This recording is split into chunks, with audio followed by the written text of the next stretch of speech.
right, good evening. Welcome to MUFON Los Angeles. My name is Steve Murillo. I'm the State Section Director for MUFON LA. We have a very, very interesting presentation tonight, and we're crossing the line from UFOs and going into something a little bit more unusual and different. So I hope you like the presentation. We have tonight with us David Paulides. I want to tell you a little bit about David. First of all, he was on the San Jose PD Police Department for 20 years.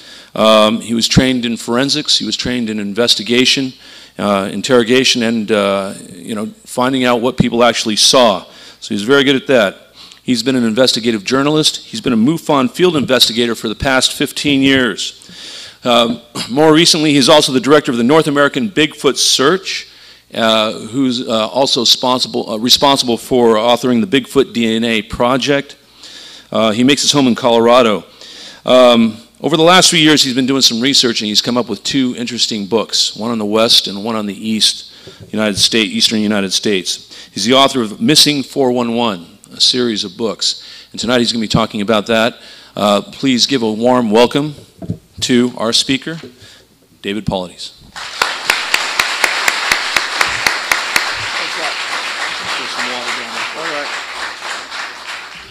Well, first of all, thanks for LA MUFON for inviting me up. There's a huge invitation. I'm being in Orange County tomorrow night talking to their group as well. But, wow, it's really a pleasure and an honor to be in front of all of you. I feel like there's an allegiance between us because I've been involved in UFO research for a long time myself. But most of the Bigfoot world doesn't know that, and I don't usually talk about it. And as Steve and I were talking earlier, it's a strange dichotomy. The Bigfoot world doesn't like the UFO world doesn't like the Bigfoot world. Yet I've written a couple articles for MUFON's journal, and I talk about the similarities between these groups, and it's phenomenal. I could take an article out of almost any journal and just put Bigfoot in instead of UFO, and I swear to you, it would look legitimate.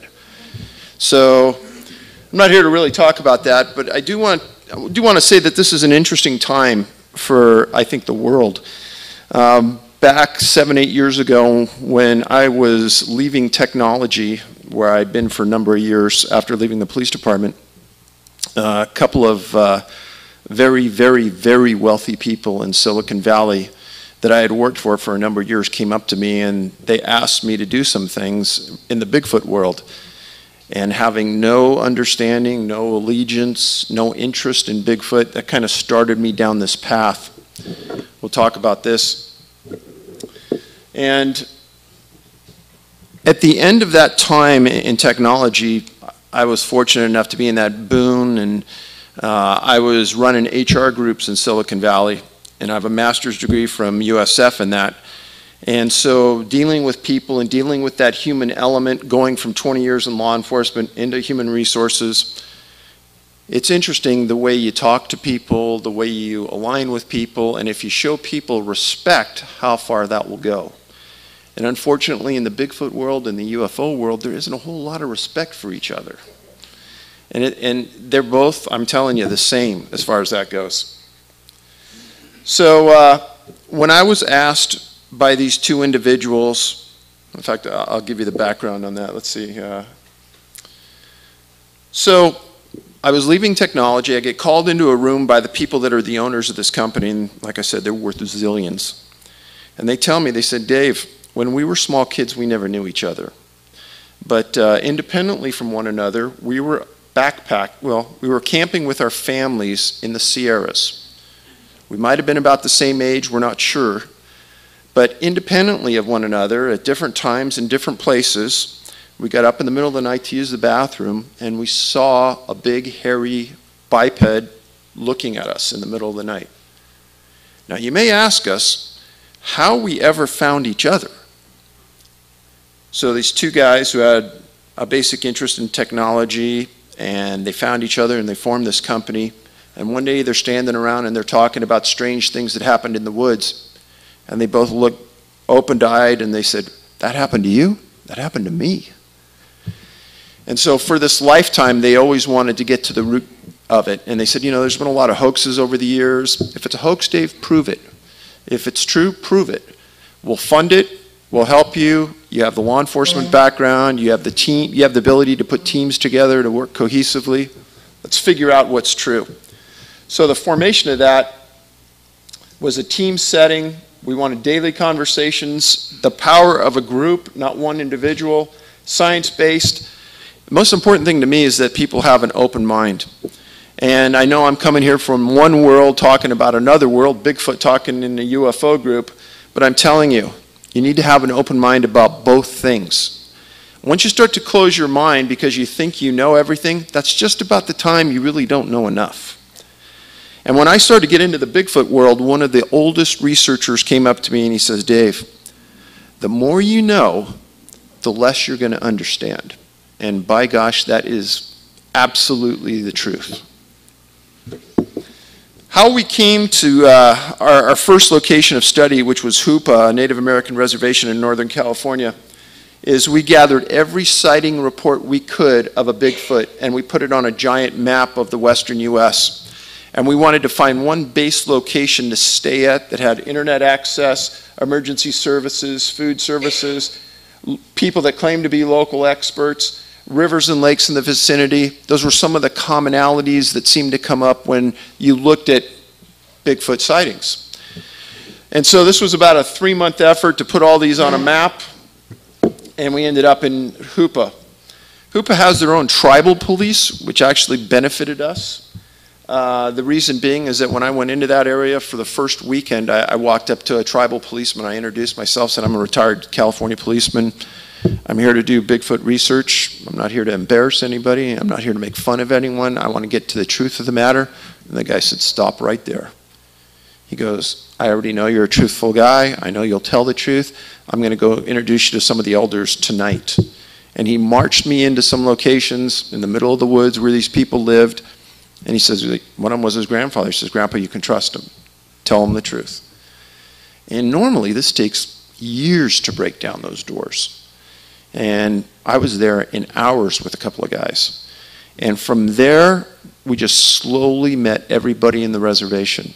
And then when you're in a reservation, parts of the reservation have restricted access. We were given unlimited access to all areas.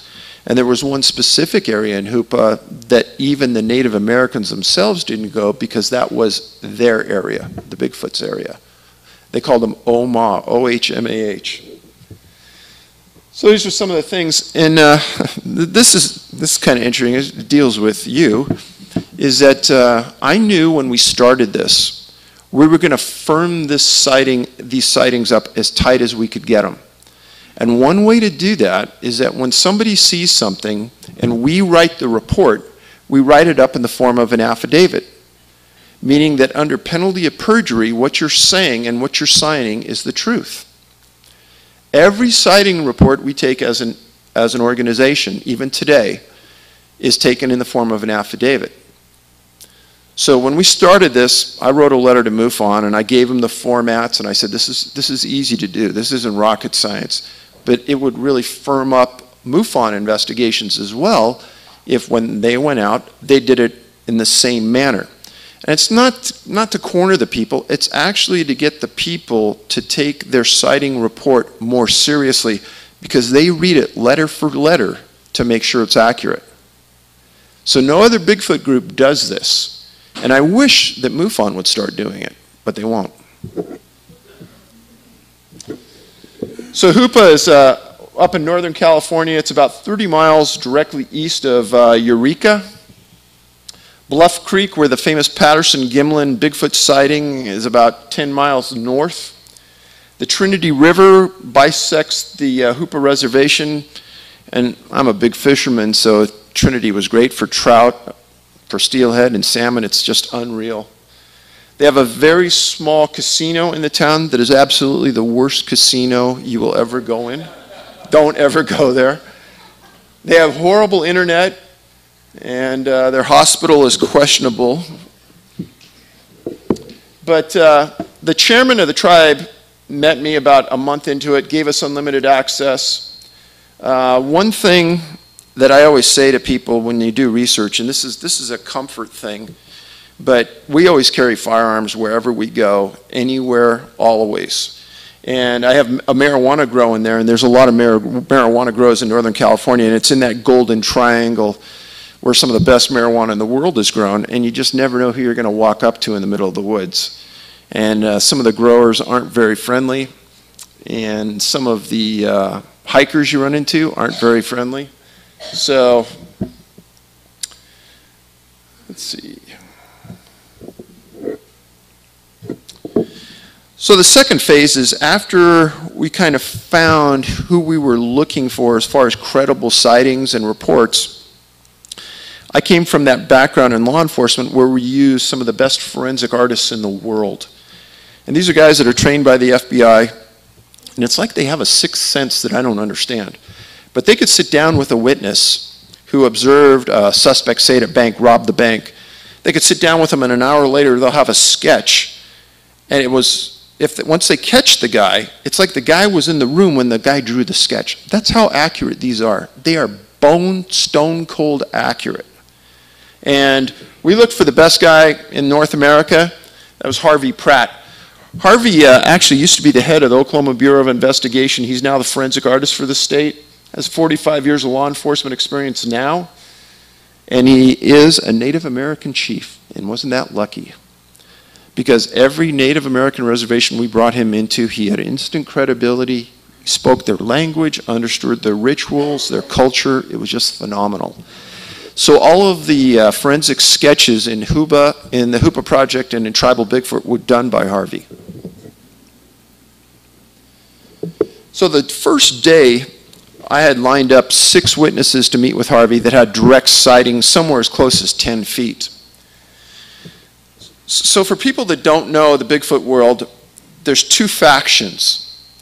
Going back 60 years, up until 6 years ago, there was a faction that believed this biped was an ape. And the new faction, when we came in, believe it's human-based. And how these guys who wrote all these books that have ape and North American ape in them came to that logic, I have no idea. And I'm not belittling them, but I truly don't understand it. Because most of them came from Canada and the Northwest, where there's a strong Native American and First Nations presence.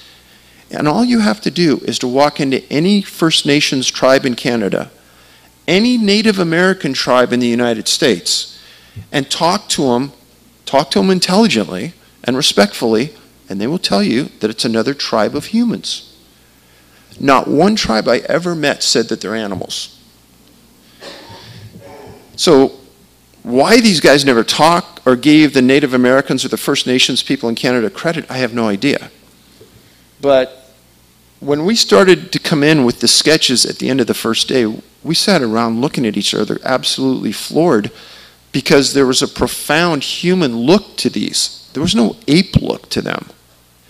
And in some instances, certain Native Americans would say if you talk to them in our language, they understand. And the elders would pass that down.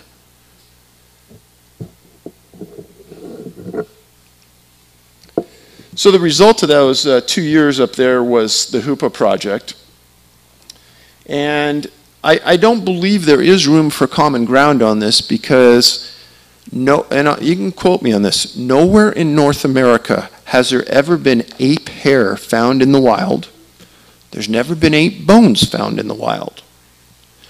And there's no tribe in the US or Canada that thinks they're apes.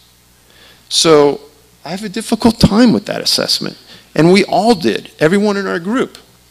And we were ostracized by a large portion of the Bigfoot community because of those beliefs. And I think it was taking money out of their pockets because no one was reading books about apes. They started to read books about people, hairy people.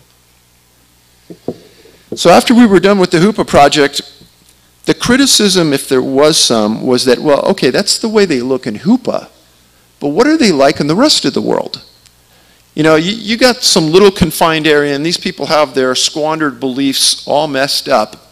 Well, what do they look in the rest of the U.S.? Well, we were going there anyhow, and we were well on our way, and we started to march across the U.S. and started to meet with other reservations and other Native Americans and other people that just happened to have the same experiences. That ended up being tribal Bigfoot. And at about that time, we started to have the ability to collect DNA. So there's a couple big Bigfoot groups out here in the U.S. that pound their chest and scream in the woods and howl and yell. And they had a supporter for 8 years that asked them to go get Bigfoot DNA. They didn't get any. They never got any.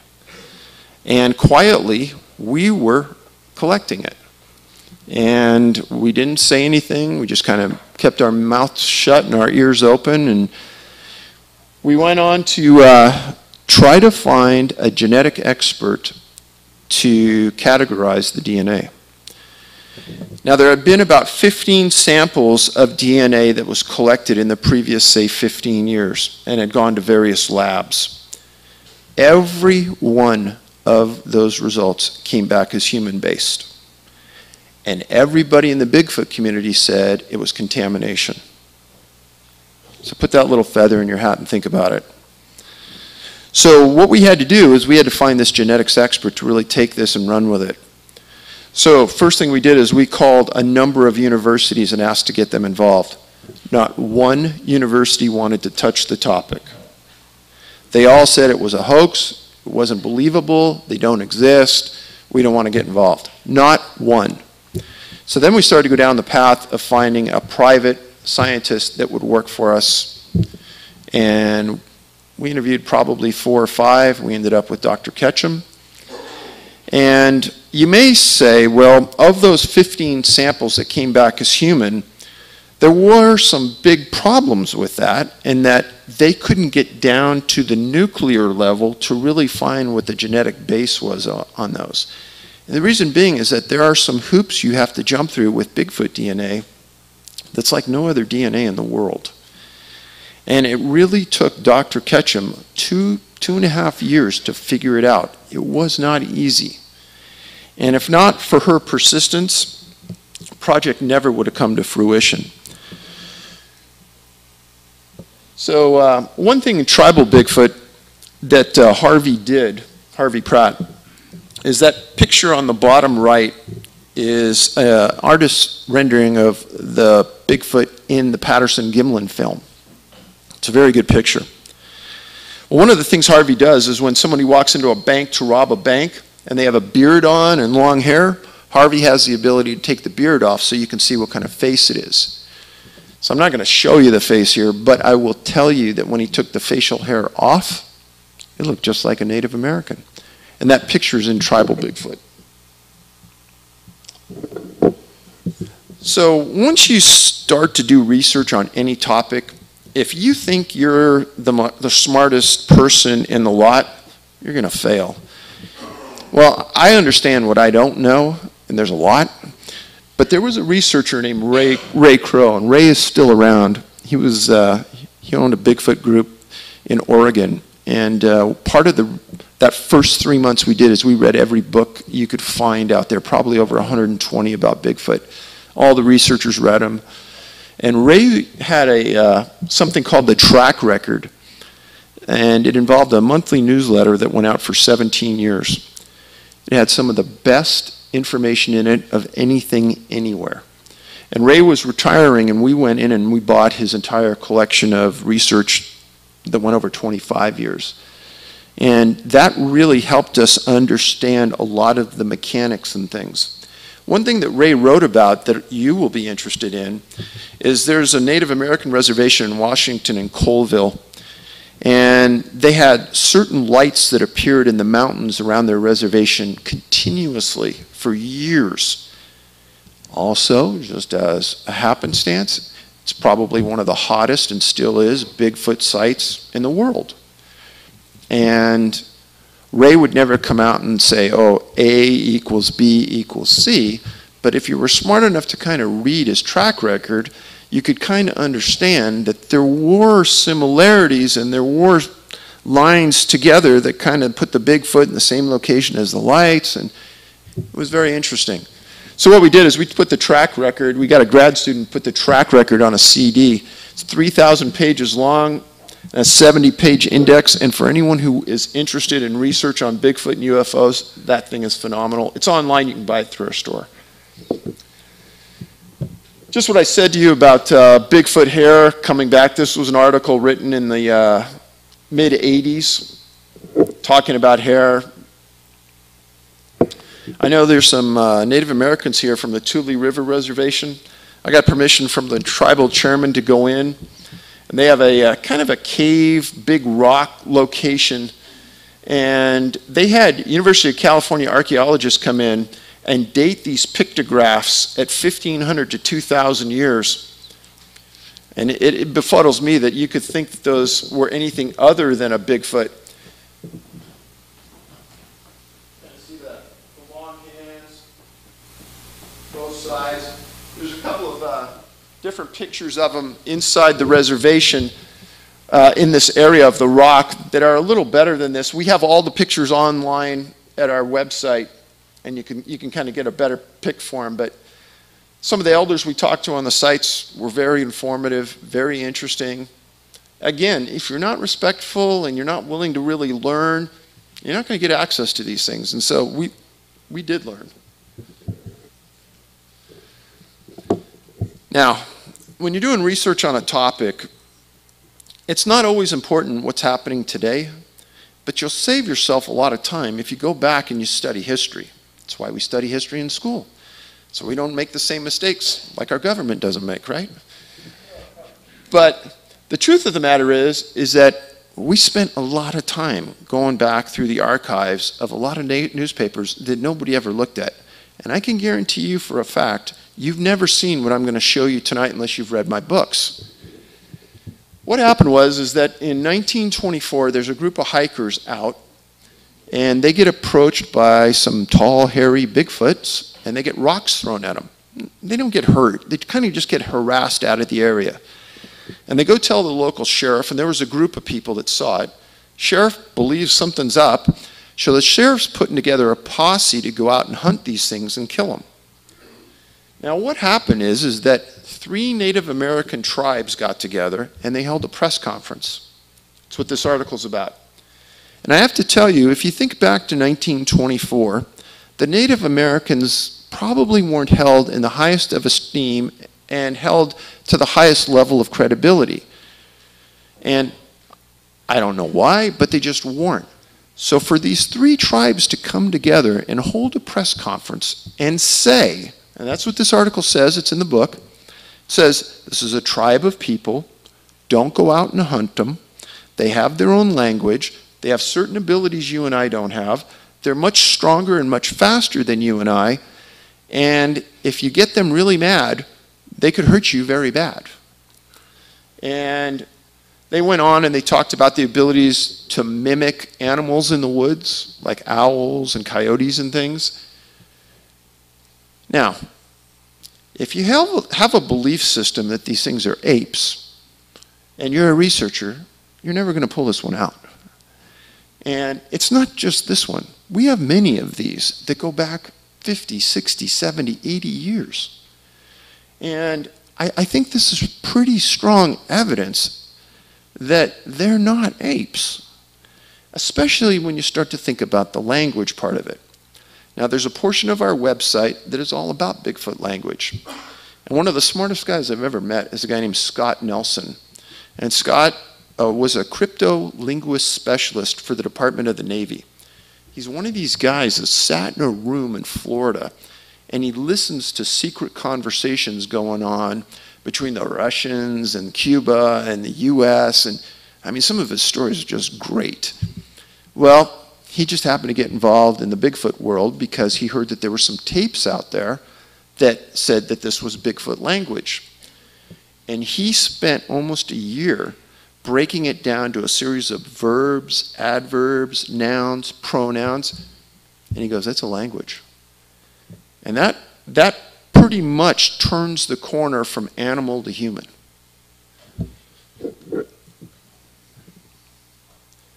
So again, another article about the newspaper called it Gorilla Men, the Claylam Indians and the others that were involved called them humans.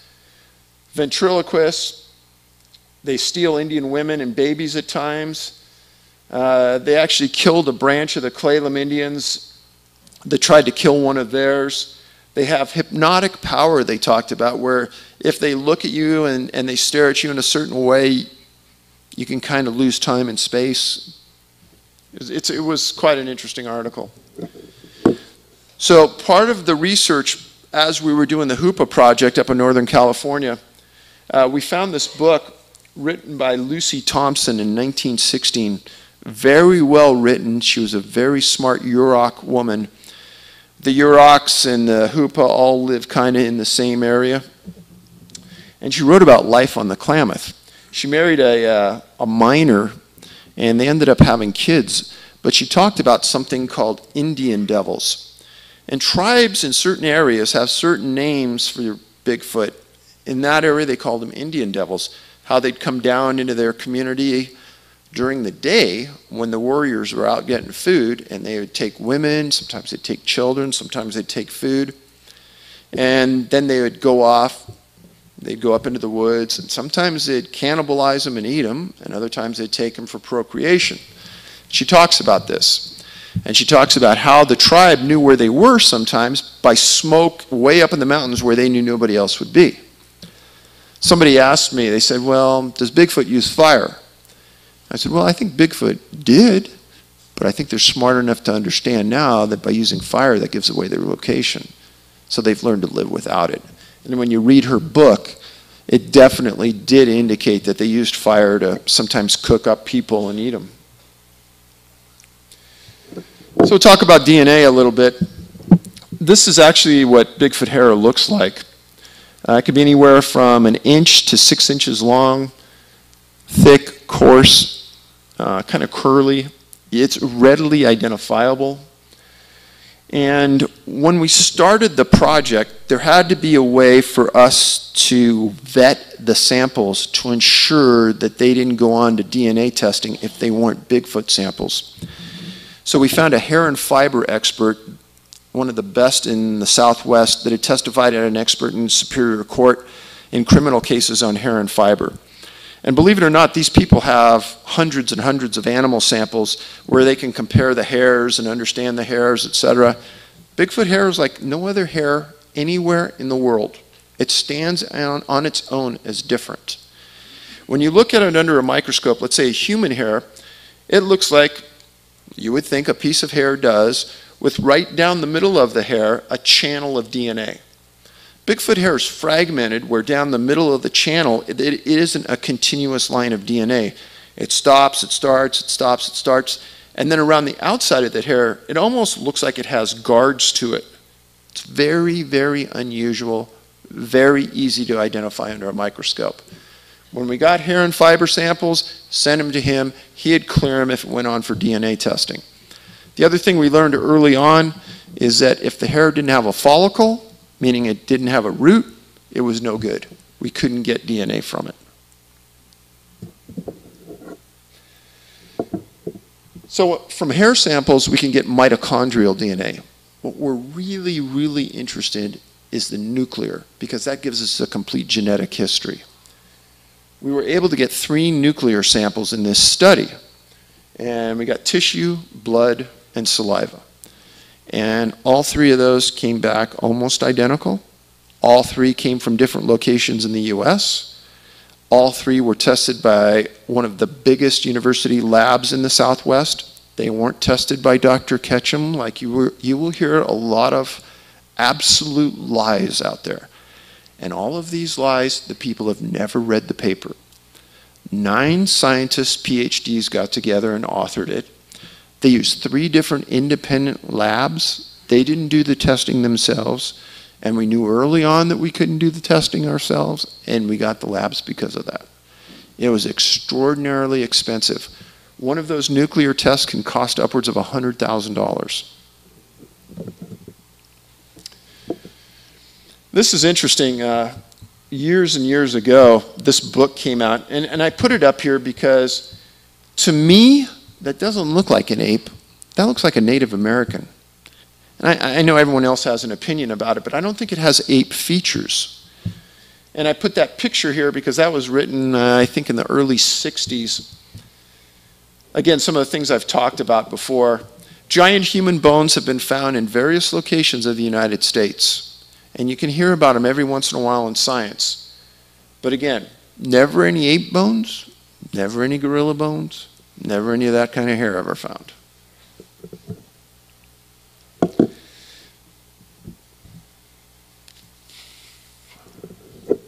This is George Haas. He was a founder of what's called the Bay Area Research Group in the 60s and 70s, one of the smartest men. All of their research is online on our website.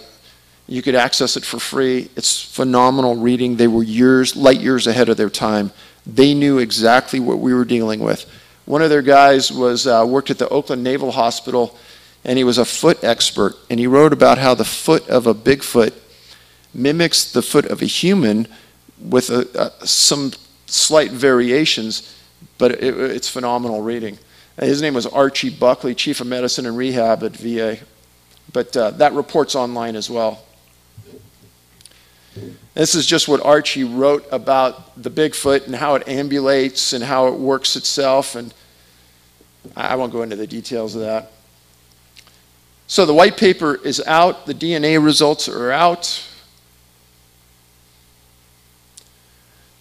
Before I go any further, and 2/3 of this is going to be about the missing people part of this puzzle that has nothing to do with Bigfoot, but before I leave Bigfoot, let me ask you, and there may be some questions. Is there some questions about Bigfoot or the Bigfoot DNA project that I can clear up? Yes, sir. I'm sorry, this guy right here. Sorry, last time, coast to coast the night before, Keshan said the two universities had passed the DNA, but they said to have their names taken off it. 2 labs had passed it. Yeah, well, however many, but she said they wanted their names taken off it, but they passed it. DNA can't lie. Can't you just go ahead with the names? Look, they've already said this, the writing's on the wall. True, but what happened was that when we submitted the samples, if we told people, certain labs, what they were dealing with, they wouldn't test it. So we wouldn't tell them. We'd say, hey, this is some DNA we found, we're not sure where it's from. And they would have fits with it. And they did have fits with it until Melba stepped in and told them certain things. In the back? Yes, sir. Yes, ma'am. Yes. Has there been any DNA collected from these wolf boys and wolf girls that are all over the world that have the disorder of the hair that grows all over their bodies? Oh, absolutely, yes. Hypertrichosis. Hypertrichosis is a genetic issue with us humans where they grow hair over their body. You sometimes see these people in circuses and things. It's totally different than what we're dealing with. Anybody else? Yes, sir, front row. Any legitimate photographic evidence outside of Patterson films? I think so.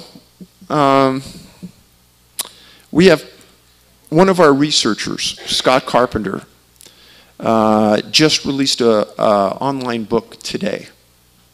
It's on our website, the access to it. I've worked with Scott numerous times in the Great Smoky Mountains National Park. Only time I've ever seen a Bigfoot was with him. He submitted over 30 DNA samples. The guy's phenomenal. And some of the pictures you're going to see in his book, I guarantee are legitimate. And when I talk to people and I say, don't think that Bigfoot has one appearance. If I stood everybody up here in this room in a line, there's some variations in the way you and I look that are huge. And I think the same applies to the Bigfoot world. You're going to have big ones, small ones, fat ones, skinny ones, and some with hair on the face, some without hair on the face. The ones in the Great Smoky Mountain National Park, they got a really strange look. They almost have a raccoon look. Right around the eyes, it's white. And everything else is black. So, somebody else? No? I'd like to say one thing.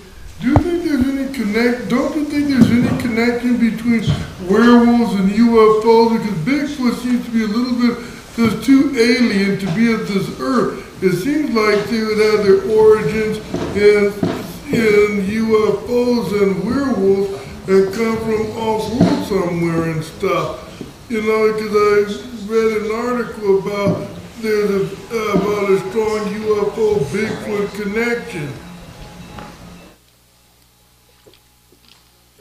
So I don't even like to call myself a Bigfoot expert. Werewolf expert? I can't even claim to know much about that. I know, but I mean UFOs, someone bringing these Bigfoot creatures down and releasing them into our forests, more or less to spy on the ecosystem and indigenous peoples and all peoples and stuff. That's what I've been led to believe about Bigfoot creatures. So I'm one of these unique guys. I'm not going to say no, that can't happen, because there's actually a book written about Pennsylvania Bigfoot and UFOs and their connection. So I'm going to say it's possible, but I'm not going to say no, it's not. Yes, sir. Yeah, I'm just not clear on what the genetic testing found. So it's a subspecies of people, of humans, not exactly human, but just a fraction off. And I'm not a geneticist, and to explain that difference, I can't do it real well, but I could say on that genetic scale, they're way, way close to humans. They're nothing close to animals. Sir? So all the big feet, say around the world, the Yeti, the ones in Florida, they're all then one big family of related species of Bigfoot? I couldn't say that. We concentrated on North America, so I really can't speak to the other stuff. Yes, sir? With the enormous amount of sightings that have occurred all over the U.S. and around the world, one would think that the Bigfoots, Yetis, whatever you want to call them, would take something from the greater society and incorporate it into their lives. And that doesn't seem to be the case. Either they're very smart and they know what to stay away from, which is probably very good, but there are also some very good things that they could be taking and using. Is there any research, or does anyone know anything about this particular aspect of it? I actually wrote about that in the Hoopa Project in Tribal Bigfoot. Other researchers have as well. Okay, I haven't read it, so can you briefly go over that? You know, I've got a limited amount of time. I could talk for hours about it. Sir? Yes, the hat. Can you discuss a little bit the peer review process on the paper? There's a lot of information out there, whether or not it was self-published and what's going on with that aspect of the publication. So the idea was at the beginning to just find the DNA and to expose it. And then Dr. Ketchum said, Dave, we're getting enough samples that we could actually write a scientific white paper about this. A white paper means that you submit it to a scientific journal, and a group of scientists get together and look at your research and give you a peer review on how you did, and if they believe it's acceptable, then they print it in their journal. Fact. Probably the first time this is ever publicly stated. A few of those journals that were submitted that white paper never read it and refused it. And how do I know? Because the questions that they asked proved that they never read it. Dr. Ketchum and that team were treated so wrong, and it was either a political move because it wasn't academia that came in with these results, or it's that they didn't want to even touch the topic. But talk about a complete fraud. Fact. Yes? I have read all 4 of your books, and which is why I was surprised you said there was no, you were going to leave the Bigfoot and go into the 411. I also did read what you had online about the results of the DNA, which was very interesting, and I believe Dr. Ketchum was on Coast to Coast recently. Sunday night. And what she was saying, there were 3, I guess, varieties, if you will, and some being more docile, more friendly, some being more aggressive. Doesn't that kind of fit into what your findings were in some of the cases in the 411 books? So one thing I've never done is I've never said what the root cause of those disappearances are. And I won't. And the reason being is that I've met too many of those parents of those kids that have disappeared. And you may have a certain understanding of this world that most of the people in the world don't have. And that's really a pat on your back. And if you ever lost a loved one, and I don't mean dying, I mean disappearing, and you never knowing what happened to them, there's no worse fate. And I'll talk about an interview, I'm going to talk about this in a little bit, an interview I did with a boy that disappeared from Great Smoky Mountains National Park. And I interviewed his dad, his name was Dennis Martin. And I can tell you, it never touched 20 years worth of law enforcement when I had the interview with that dad about his son. The pain that that man has gone through for 50 plus years, getting lied to by the Park Service, lied to by the press, it's phenomenally disgusting. I walked away, myself and Scott Carpenter walked away from there with big tears in our eyes because there's nothing we can do for him. But when Missing 411 was written, and I'll get into that in just a second, but it didn't start with a Bigfoot presence. It didn't end with a Bigfoot presence. I never indicated in the books what the cause was, even though you're going to read some absolute crap online saying, oh yeah, I named Bigfoot as the cause. There's nowhere in that book I ever stated what the cause of these things was. So I'm going to get into that. I don't mean to belittle your question because it was a good question, but I don't want anyone to think, and I don't want it to ever leave the room, that I'm saying what the cause was of those disappearances. 2 more questions. Yes, sir. I'm a novice to this subject. But so am I, so we have some in common. So I've seen the Patterson photograph, and you're saying that you believe, and you've seen other credible photographs that you believe and take for granted are actuality? So I'm 120% positive the Patterson-Gimlin film is real. And I think that there are other credible... Yes. Yes. Yeah. Yes. Are there segments of the U.S. government that are aware of this Bigfoot phenomenon and choose to keep it also, being in the black backspace and not giving credibility? Oh, yes. Absolutely they are. I'll go to my grave with that one.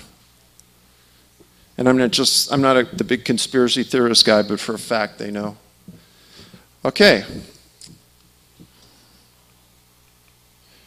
How many people have read that book? Okay, a few. Honestly, I think it's one of the best books out there right now. And I know both of these men. George is a really good friend. And Colm Kelleher actually helped write the Bigfoot DNA project. A lot of people don't know that. He contributed in a big way.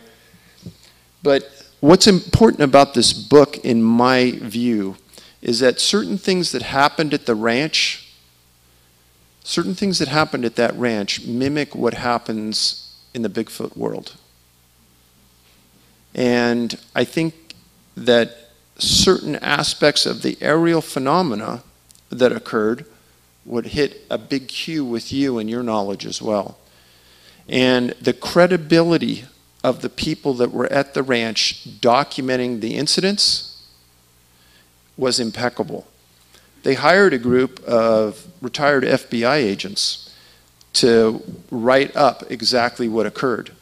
And you talk about credible witnesses, there's nothing more credible than them in my mind. And if only 1/2 of that book is factual, to me it'll change the paradigm of the average citizen if they read it. So if you get one thing out of me today, don't buy my books. Go buy that book and read it. So, the 2 books I've written about missing people. About 4 years ago, I was at a national park, and I was doing some peripheral research. And at the end of the day, I went to a lodge off the park's entrance.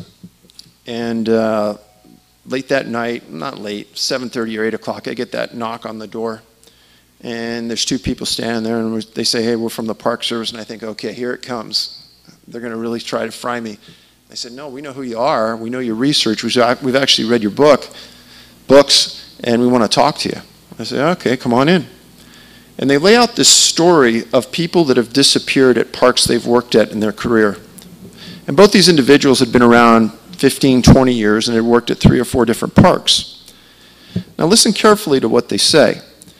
They say that, yeah, they think that there's an abnormal amount of people that disappear at their parks. And on the front end, there's a lot of publicity. And on the back end, there's no publicity. And there's no follow-up. And it's almost as though nobody cares.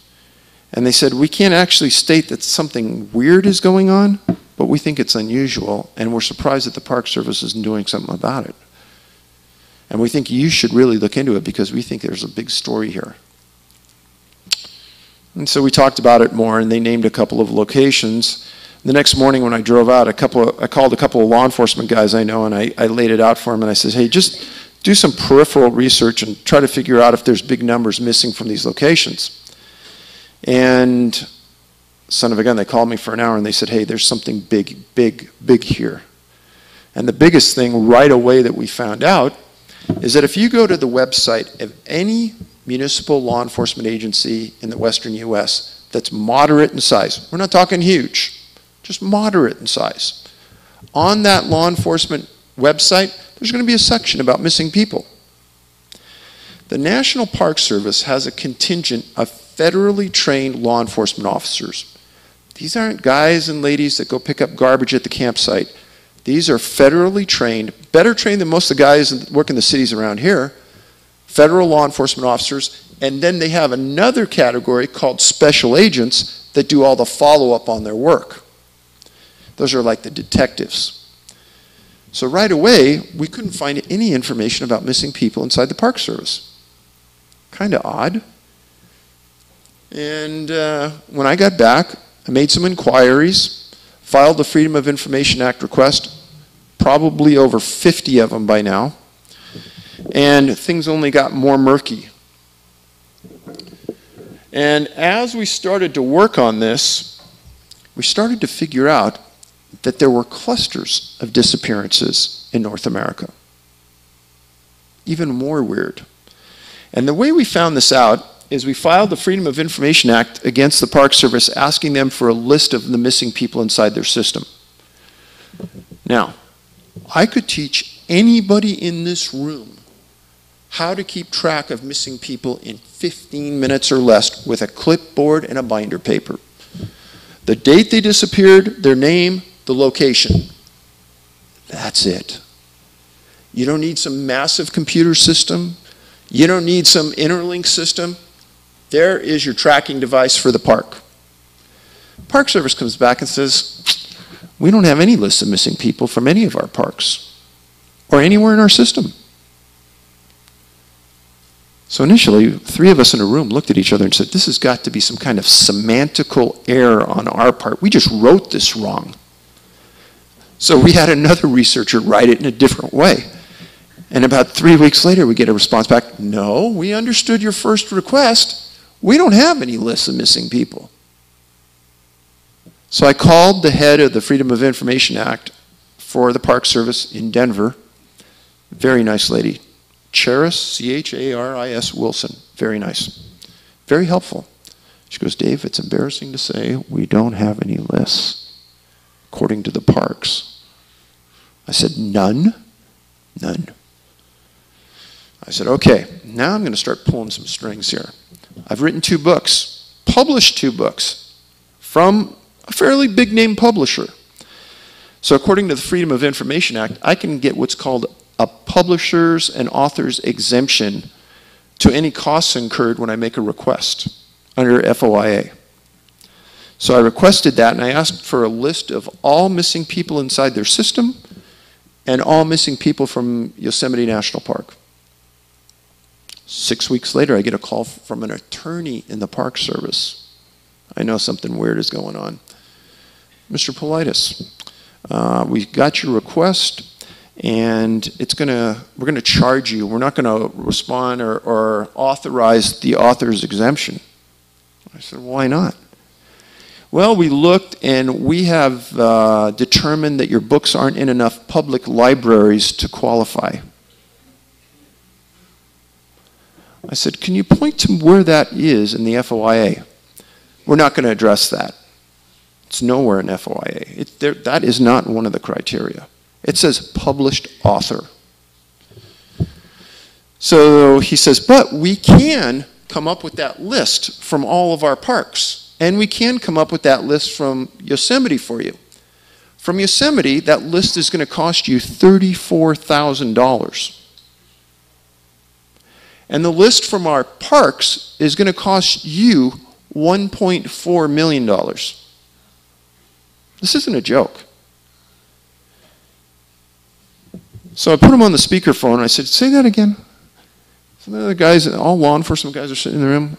After we got off the phone, we said, we were even more determined than ever because we knew something is really, really wrong.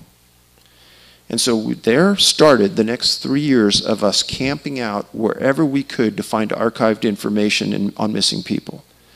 And we just honed in, first of all, on Yosemite because it was in our backyard. And that is the cluster of the largest mass of disappearances in the wilds of North America anywhere. And folks, I'm not talking about mountain climbers who disappeared on the side of El Capitan, people who fell into rivers, people who were suicidal. All of those were eliminated. We're looking for a specific type of disappearance which can't be answered. We're talking about the true whodunits. Nothing like this has ever been done before. So, talk about the rangers. Initially, lots of publicity, then none. No tracking mechanism for all the distant people, and the attitude of their own national park system wasn't correct. Also, another thing, people that disappear inside national parks, 80% of the time you'll never find them on a database, anywhere in North America as a missing person. Why? That's not right. So, after you look at thousands of cases of missing people, certain criteria kind of start falling out, and we started to recognize them. And it took a lot of cases. First of all, start with it's a rural location. Dogs were involved in a lot of the disappearances, meaning the people disappeared with a dog, the dog disappeared with the person. Dogs were involved one way or another. Strange one, and I'll talk about this. This year I was invited to give a presentation just like this in front of the National Association of Search and Rescue Professionals at Harvey's Lake Tahoe this last summer. 3,000 people from all across North America. 2 of their administrators read my books and they said, Dave, you got to talk. And I'm telling you, I hit a bone with them. These people have canines that track. Sometimes they're concerned when they don't want to track. And when I say one of the criteria of this study is that the canines decide, we're not tracking. Sometimes they walk in a tight circle and lay down. Handlers came up to me afterwards and go, oh my God, I thought it was just my dog, but I couldn't understand why they were acting like that. There was supposedly a good scent, and they didn't want anything to do with it. That's part of it. An abnormal amount of the people that disappear have a disability, some kind of disability, or mental impairment. When that normal person's found, an abnormal amount have a fever.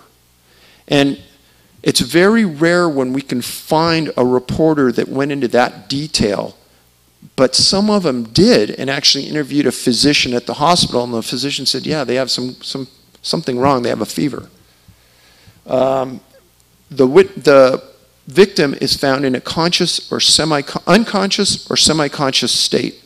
Highly unusual, but it happens with this study. The people disappear in the afternoon or early evenings. Swamps and briar patches are commonly associated along with berries. When the victim is found, clothing is removed or shoes are removed.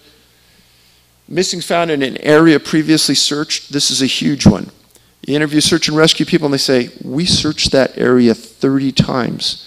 We were in that surrounding area all day and night for 3 weeks, and then all of a sudden they showed up there. How? We have no idea. The victim can't or won't remember what happened. This diagram on the right, committed to memory, those boys have never been found, and they disappeared in the wilds of North America. Top left, Douglas Legg from New York. 1971, was with his family, super wealthy family, near the Adirondacks in New York on a family vacation, disappeared. They brought in the Green Berets to search for him.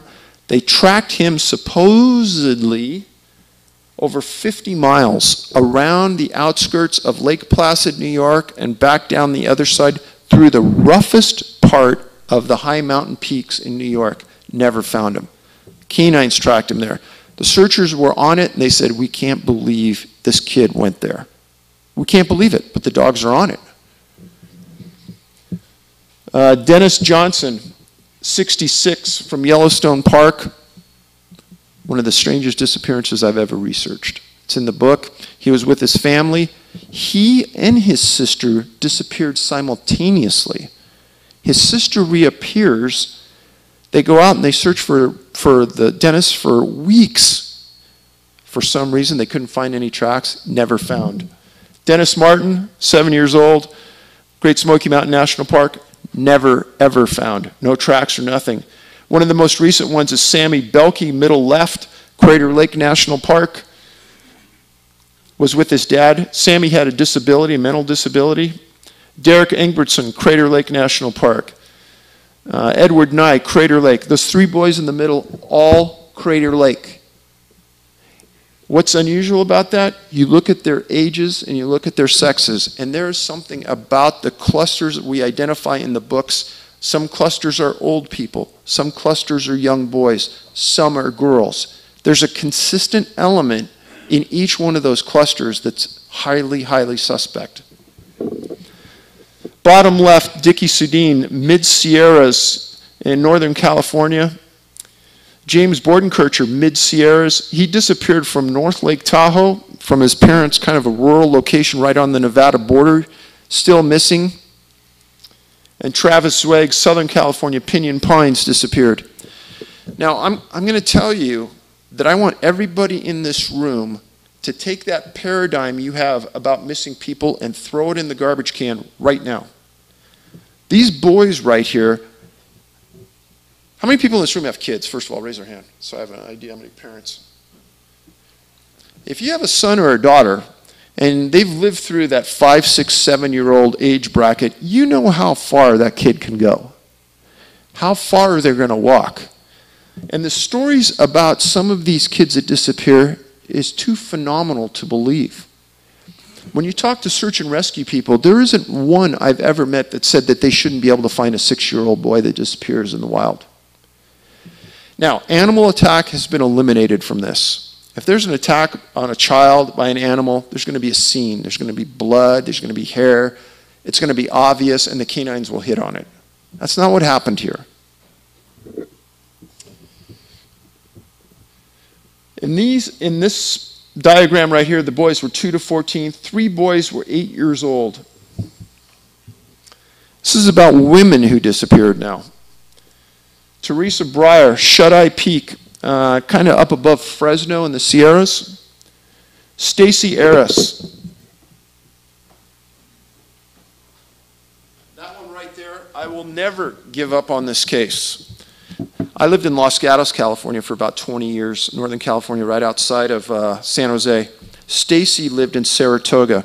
And right when we started on this, that was one of the first cases that I got hit with. It was in '81. She was with her dad, and they were in the high Sierras of Yosemite riding horses into a backcountry area with 6 other people. They ride up to these cabins that are in the middle of nowhere, and they had rented them with the backpacker and the horseman. They get off their horses. Stacy and her dad go into one of the cabins that they're sharing, and she comes out with her dad, and she says, hey, Dad, she's got her camera. She goes, I'm going to go over to this point right here. I'm going to take some pictures, and I'm going to go with this other man, a 71-year-old man who was on horseback. She and the 71-year-old man walk 20, 30 yards out to this point, and they sit down on a boulder. She's taking pictures with him. Everyone can see them. They're not very far away. In this portion of Yosemite, there's a lot of boulders of granite, a lot of just straight granite. She tells this man, she goes, I'm going to walk down to that lake right there and take some pictures of the lake 200 yards away. Okay. So her dad and everybody sees Stacy walk by herself down to the lakes. That was the last time Stacy was ever seen. I talked to her uncle, who was part of the search team, and they said, Dave, we searched for a month. Only one thing we ever found. And that is right at the entrance to the lake area. When they were walking in amongst the trees, they found the lens cap to her camera sitting on the, or laying on the trail. Last thing they ever found.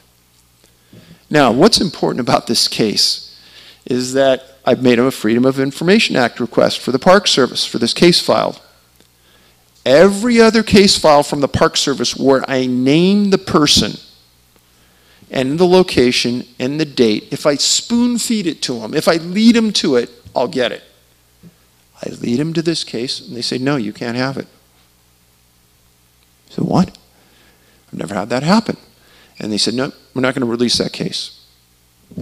I said, give me an explanation. No, we're not going to give you one. A week later, I get a call at home from the special agent in Yosemite that has this case. His last name was Yu, Y-U. I'll never forget it. Yu says, Mr. Paulides, why do you want this case? Violation of federal law and the Freedom of Information Act. The government entity that you're filing the Freedom of Information Act against cannot use your reason as a rationale to give you the case or deny the case. It's irrelevant to them. I said, hey, Special Agent Yu, I'm going to be polite. I'm an ex-law enforcement guy, but that's an inappropriate question. You can't ask it. I can ask anything I want. Okay. So I want this because I'm writing a book. We're keeping track of missing people. I want to understand the circumstances of how Stacy disappeared. He says, well, she disappeared. What else you want to know? I said, is this a missing persons case or is this a criminal investigation? Two different types of cases in the law enforcement world. If there's a crime involved, it's a criminal investigation. Missing people is not a crime. Now, if there's a suspect in the disappearance, then it's kidnapping or abduction. Now it's criminal again. So I ask him that. He says, no, straight missing persons case. Okay, are there any suspects? No. Has anyone touched the file in the last 15 years? Not that I can tell. I said, then what's the reason you're denying me access? Yep, we just made a decision that on this one you're not going to get it. Okay, so I appealed through my congressman, and I got denied again.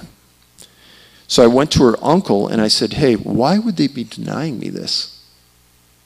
And he says, well, have you gotten other cases? I said, I have a stack in my room that's 10 feet tall. And he says, I have no idea, Dave. And to this day, I have never seen that case file. I wrote about it. I wrote about the elements I just told you. And we accumulated probably 20 different articles so we could kind of piece the story together. What happened to Stacey Harris? I don't know. But it's troublesome when a federal agency says they have to give you information and they won't. If I had the money, I'd probably take them to federal court and sue them for access. We don't have that kind of money. Lynn Olson in the middle left, I write about her. She disappeared from Wyoming. She was staying at her parents' or grandparents' dude ranch. She went down to a lake to take a summer swim, disappeared.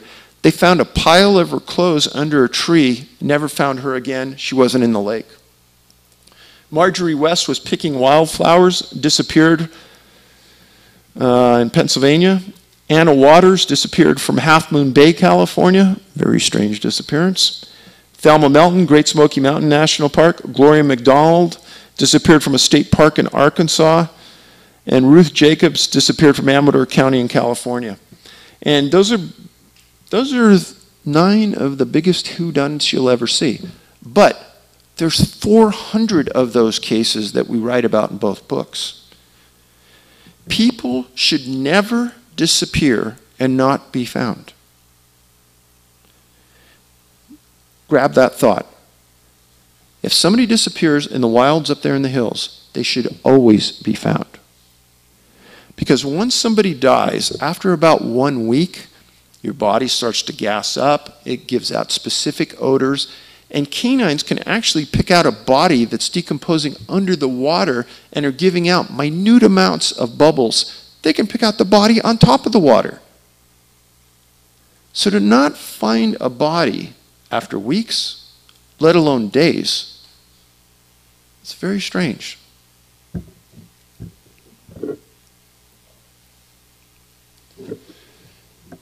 Most disturbing of everything we found is that in Pennsylvania, 29 children 10 years or younger went missing there from 1880 to 1957.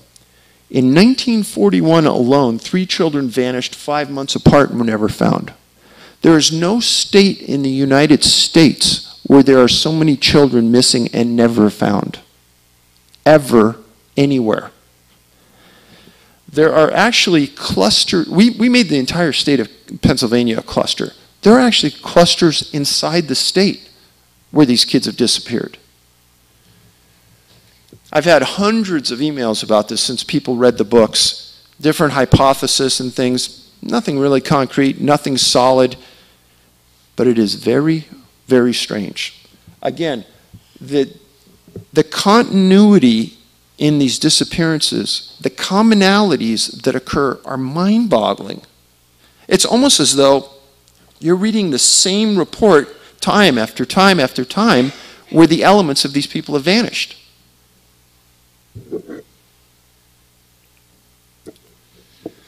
So, when we finished the study initially and the 2 books were written, there were 30 clusters of disappearances in North America. Now we've identified 4 more. 3 or more missing from each cluster minimum. Maximum, there's probably over 30 in Yosemite and a few other locations. The top locations, Yosemite, Crater Lake, Mount Rainier, Sequoia Kings Canyon, Great Smoky Mountain, Glacier, and Rocky Mountain National Park. This is the map, and this is a map we keep updated, of the disappearances. This is just outside of Los Angeles, some of the huge mountains that are around the LA basin.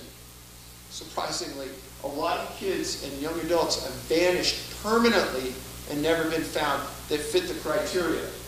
This is Yosemite. Starting right here, this is the area around Mount Shasta. And then you can almost draw a straight line up through the Cascades.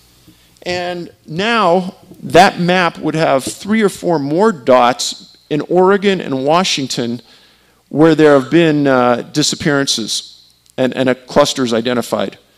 Then you curve around the north into Idaho, Montana, down through Wyoming, Colorado, unbelievably down in Arizona. On the far right, the big cluster on the bottom right is Great Smoky Mountain National Park. And then up through the panhandle of the northeastern United States, you talk about disappearances. I mean, probably now we would add another 20 or 30 in the last 18 months that aren't even on this map.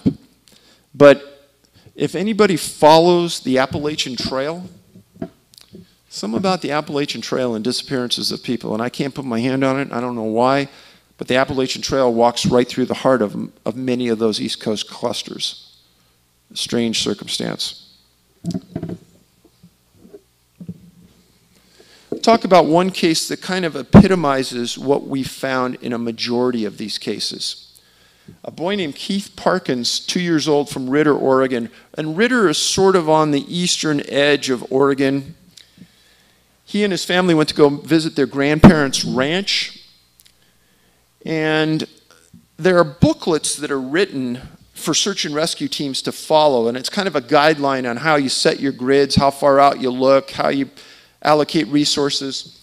So 95% of all children 3 years old or younger are found in 2 miles or less from the point they're last seen.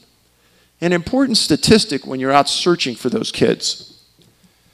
So an article, April 11th, 1952, says a little boy ran and stumbled over 12 miles in 19 hours, was found unconscious this morning and is expected to recover. His mother said the boy has apparently forgotten his night of horror.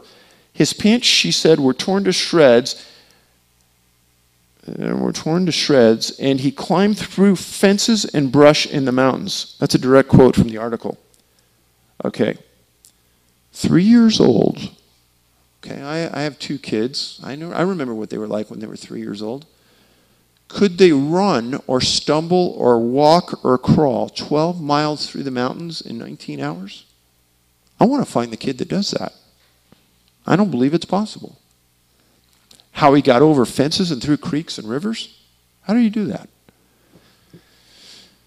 So Keith crossed 2 different mountain ranges, several barbed wire fences, creeks, and was found in a dry creek bed. Another important statistic in these studies is that people have found in or near creek beds. But when we wrote this up, 4 of us were sitting in a room, and it's like we had an epiphany all at the same time. My question to you is, what were searchers doing 12 miles from the location 19 hours after the event?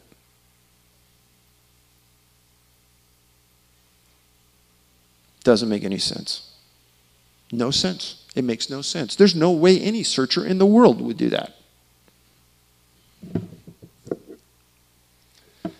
One of the most concerning disappearances occurred in my backyard, Rocky Mountain National Park. Anybody here ever been there? All right, good. So he's with his family, and he's pretty deep in the mountains. They're walking up 30 feet from a river. Mom, Dad, Alfred. And that's his picture down there in the lower right. And all of a sudden, parents turn around. This is how quick it happens, too. There 1 minute, gone the next minute. They say he was gone. Park Service, I can understand it. They immediately thought he fell in the river. So they got permission from Fish and Game to shut down the river, block it, and they searched it for 5 days. This is the actual picture of what they were searching and when they were searching. They looked under every boulder. They looked under every rock. They put a fence line and barbed wire fence at the bottom so they wouldn't miss him when he flew by, supposedly. They never found him. But they brought in some new bloodhounds, and they tracked the boy 500 feet uphill from where the parents were. But he disappeared behind them. So the parents, right from the beginning, told the Park Service that he didn't fall in the water, and they felt that an abduction had occurred. They never clarified why the abduction, but they said he was abducted. There's no way our boy's going to leave us like that. So more bloodhounds were brought to the scene, and all of them walked 500 feet up the trail, and there's a fork in the trail, and they laid down. Not normal behavior. But all of them did exactly that. So as all this is going on, there's a husband and a wife backpacking way, way up in the woods. They don't know anything's going on. And as they're walking down, they're resting, and they think they hear something up above them. So the husband gets out the binoculars and looks up at this rocky crag, horrific location way up.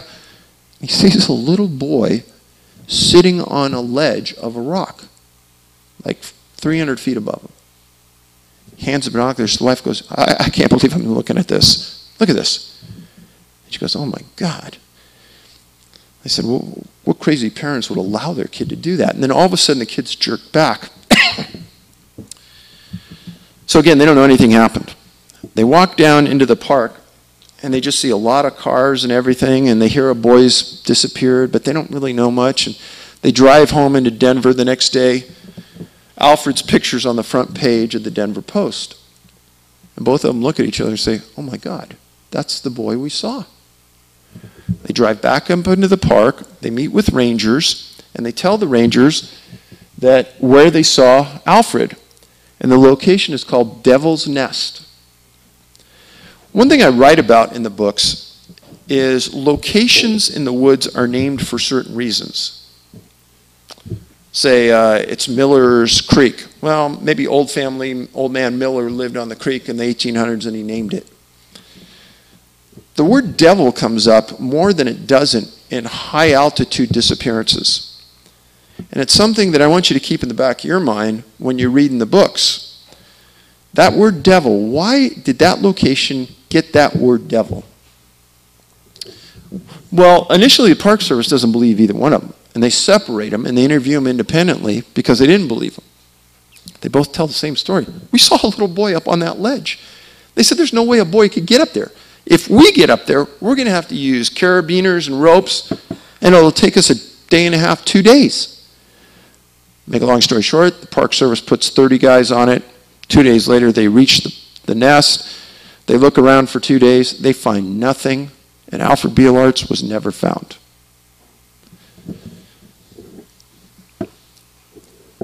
Dennis Martin, this is the case that probably bothers me the most out of any of them, just because I've interviewed the dad, and I know the family was out and out lied to by the Park Service because I have all the reports. He was with his dad and his grandfather at a place called Spence Field, which doesn't have any public roads going to it, and it's like a big open field where people camp at, surrounded by very thick woods. And the Martins, Mr. Martin, his dad, Dennis, and his brother are just kind of running around the field, and the brothers are kind of playing. And you're going to see in these books that there's coincidences that can't be explained. And when I first read this, I read it 4 times before I could believe it. This is how strange this is. The Martins are up in this field by themselves. Nobody else is around. Another family walks up and sees the boys playing and goes, "Hey, we have some boys too here. Do you mind if they play together?" Mr. Martin says, "No, come on over and sit down and join us." And this family says, "Oh, my name is Claudia Martin." He goes, "What?" "Oh, my name is Claudia Martin, and this is my husband, Ron." He goes, our name's Martins too. How do you meet?" How odd is that? Just to start the story with strangeness. Boys are playing together, running around. It's getting to be like 3 o'clock, 4 o'clock in the afternoon. And they're playing hide and seek. And Dennis goes behind one bush right on the fringe of the forest. Other boys go behind other bushes. And Mr. Martin tells me, he says, "Dave, it's that sixth sense that parents have that something's wrong. All the boys are starting to come out from behind the bushes, and my son wasn't. I got up and walked 40 feet right over to that bush, and my son wasn't there. 15 feet away is the Appalachian Trail going south through the Great Smoky Mountains National Park, and I took off on a dead run for 2 miles. And I didn't hear anything, I didn't see anything, and we never saw my son again." Appalachian Trail. Now, there's a whole lot of high strangeness that went on with this story. Within 3 hours when Dennis disappeared, it started to rain like it never rained in years at that park. And it rained straight for 7 days. Another commonality in many of the disappearances I write about is bad weather hits the area right after people disappear or right when they disappear. So Dennis disappears. Within 2 hours, there's 100 rangers at the location searching. Within 48 hours, there's Green Berets that show up. Now, I did a little research about this. 99.999% of the time, it's local National Guards people that come and search for missing people. Why? Because they're in the community, they're close, they're readily available.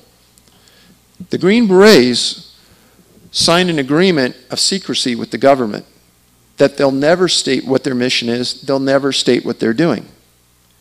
Yet Green Berets fly in by helicopter within 2 days that Dennis disappears.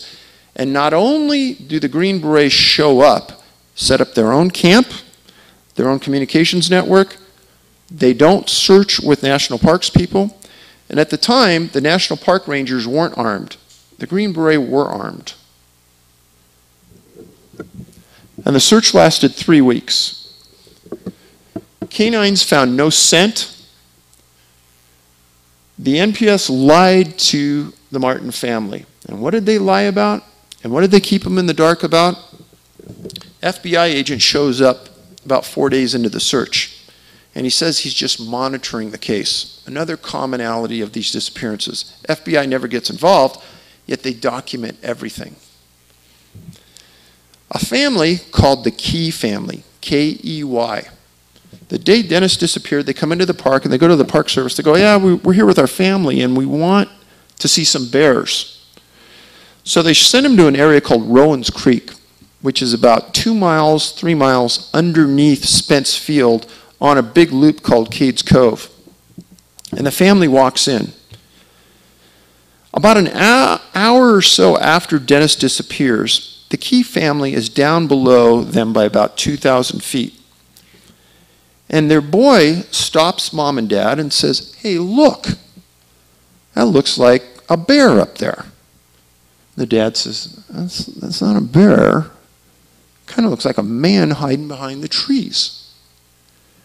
And it kind of looks like he's so dark we can't even see him hardly, but he's darting in between all the trees. Key family doesn't know that Dennis Martin disappeared. So at about this time, they hear a scream that they describe as the worst scream they've ever heard in their life. And it scared the family. They went back to their car and they drove home. The next day, across the front of the Knoxville Times, boy disappears in park, 3:30, blah, blah, blah. Mr. Key looks at this and goes, I wonder if we could have seen something that applied to that disappearance. So he calls the FBI and he says, hey, I'll meet you guys at the park and I'll show you where we were so you could kind of connect the grid lines. FBI agent says, no, we'll come to your house. First of all, highly weird. I'm the agent. I want to see exactly where they saw it and I want to understand it. So FBI agent goes out. Mr. Martin had an agreement with the Park Service that he would be told of any leads, anything, anywhere. A reporter picks up on this and asks the FBI and the Park Service employee investigator that went with the FBI to interview the Keys and says, hey, could this be related? They say, oh no, times don't match up, nothing matches, forget about it. That was total crap. What happened was that the head tracker for the Park Service grabs the special agent that went and says, hey, what's the truth? And the guy tells him the timeline, tells him everything. His name was Dwight McCarter. I interviewed McCarter and I said, hey, what is the truth? He says, the truth is, Dave, it all matched up. That was the best lead we had. And unknowns to me, and I don't know why, the Martin family was lied to. And I went up to Mr. Martin and I couldn't live with myself. I told him, hey, let's you and me walk that path directly from where Dennis disappeared down into Cades Cove. Let's see if we could do it in that time frame. They actually did it at a brisk walk. It wasn't even a run. Now, I interview Mr. Martin. And again, like I said, the worst interview you can imagine. And when I end an interview with somebody and I'm perplexed and I'm looking for leads, I always end it like this. I said, hey, is there something that is missing in the news accounts, or have I missed something in my investigation that I should know? And he looks me in the eye and he goes, no one's ever asked me that. He goes, you know the Key family? I said, yeah. He says, well, I think, Dave, you're onto something there. He says, you know what else they lied to me about? What's that? He says, well, the Keys, when they saw that thing darting between the trees, it had something on its shoulder. It was carrying something on its shoulder. And not only did the FBI not put it in the reports, but the Park Service never reported it to them. And in the Freedom of Information Act request, there isn't one mention of that Key family observation. It was only mentioned in the Knoxville Times. And nobody would know about this observation until I just told you. Now, why the Park Service and the FBI covered that up and never wanted anybody to know, I have no idea. But I can tell you that Mr. Martin told me, he says, Dave, in 23 years, I have not talked to one reporter, and I never will again. And the reason I'm talking to you is you seem like an honest person and you'll tell the truth. I go, oh, you got that right. He goes, they've never told the truth. How would you like to lose a son and know that? This is actually a trail where Trini Gibson, a 16-year-old female, disappeared in the Great Smoky Mountains National Park. That's how thick the woods are right around it. In total, 4 people have disappeared in that park and never been found. The most recent one was in 2008. That was right on the perimeter of the park, Michael Heron. Now, a very peculiar story and very disturbing involved the disappearance of a boy named Bruce Haig, 16 years old, Boy Scout. He disappeared inside the park. He was at the back of a line of Boy Scouts, vanished. They searched for him for weeks. Weeks. Finally, they found all of his gear in the middle of a river on a boulder. While it was snowing, and there was 3 or 4 inches of snow everywhere. The assumption is that in the middle of this massive snowstorm, he waddles into the river, takes his backpack off, takes everything out of the backpack, and neatly puts it on this boulder in the middle of this river. They search. They decide to go upstream, and 2 miles upstream from where they found his backpack, they found Bruce Haig dead sitting against a tree, frozen to death. The disturbing thing about that story is that Bruce Haig's pants were pulled down to his knees, and his boots and socks and gloves were taken off. Now that story may sound very, very strange, but even stranger than that is that at Crater Lake National Park, 19 years earlier, a guy named Charles McCullough disappeared. And Charles was at the lake during the winter as well, disappeared, and this was a year where they had 25-foot snow drifts around the lake. And at Crater Lake, there's one road that goes right to the lake, and then that's it. And essentially all the backcountry's closed. Charles just came there to take pictures. He didn't have any special gear, didn't have anything except a little backpack. Vanished. 2 years later in the backcountry, I think it was 8 or 9 miles from the point he was last seen at the lake, some people were hiking in the wilderness and they found some bones that they thought were human, and they called the Park Service. And 2 rangers ride out to the scene. I interviewed one of those rangers. He said, "Dave, 26 years as a law enforcement ranger, I've never seen anything like this. It disturbed me and my partner so much that we pulled out of there, put evidence tape around it, and called for an FBI evidence response team from Portland to come in and work the scene because we couldn't understand what happened. And we thought it was criminal." For a 26-year ranger who's found over 100 bodies in the backwoods to say that, you know something strange happened. What they found was a giant Douglas fir tree had fallen across this little creek. On the other side of this giant Douglas fir is they find a pair of pants, Levi's, the belt buckle undone, the pants and zipper undone, and the pants, he said, it looked like the boy had melted right into the pants. They were completely right down to his socks. And he says, but you see, the belt buckle was undone. The belt buckle on the pants was undone, and the zipper was down, Dave. Remember that. And he says there was only one bone in the right leg, and it was a broken tibia bone. That's the shin bone. And he says in the socks there were little bones. He says we never could find the femurs, the hip bones, shoulder bones, the spine. We found a small part of the skull about 15 feet away, and everything else was in the size of very small pieces of bone scattered throughout the area. But he says, Dave, I've recovered a lot of people over the years, and one thing I always find boots, because boots can last up to 100 years in the wild because of what they're made of. We never found his boots, Dave. And he says that ended up being Charles McCullough in an area that was absolutely inaccessible by anybody in the winter. Even in snowshoes, he said, because of the piles of snow and the drifts were so large.